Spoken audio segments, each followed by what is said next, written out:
ప్రజలు సహజ వైద్య విధానాల వైపు మళ్లేలా చర్యలు తీసుకోవాలని జిల్లా కలెక్టర్ బి చంద్రశేఖర్ అధికారులను సూచించారు.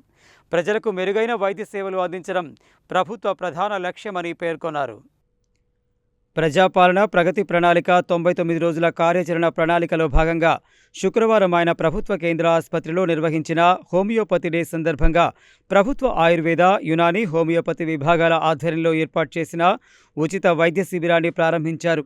హోమియోపతి పితామహుడు డాక్టర్ శామ్యూల్ హనీమన్ చిత్రపటానికి పూలమాల అర్పించి నివాళులు ఘటించారు. ప్రజాపాలన ప్రగతి ప్రణాళికలో భాగంగా వైద్య ఆరోగ్య శాఖ ద్వారా పలు కార్యక్రమాలు నిర్వహించడం జరుగుతుందని, ఇందులో భాగంగా ప్రజలకు మెరుగైన వైద్య సేవలు అందించడం ప్రభుత్వ ప్రధాన లక్ష్యమని పేర్కొన్నారు. హోమియోపతి, నర్సింగ్ విద్యార్థులు ఆరోగ్యంపై ప్రత్యేక శ్రద్ధ తీసుకోవాలని, బయటకు తినుబండారాలను తగ్గించి శుభ్రమైన మరియు పోషకాహారం, తాజా పండ్లు తీసుకోవాలని సూచించారు.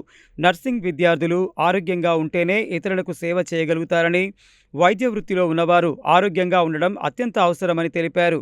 అలాగే గతంలో క్యాన్సర్, ప్లేగు వంటి వ్యాధులకు సరైన చికిత్సలు లేక ప్రజలు ప్రాణాలు కోల్పోయేవారని, ప్రస్తుతం వైద్య రంగంలో ఎంతో అభివృద్ధి జరిగిందని తెలిపారు. అయితే సైడ్ ఎఫెక్ట్స్ లేని ఆయుర్వేద, యునానీ, హోమియోపతి వైద్య విధానాలపై ప్రజల్లో అవగాహన పెంచాల్సిన అవసరం ఉందన్నారు.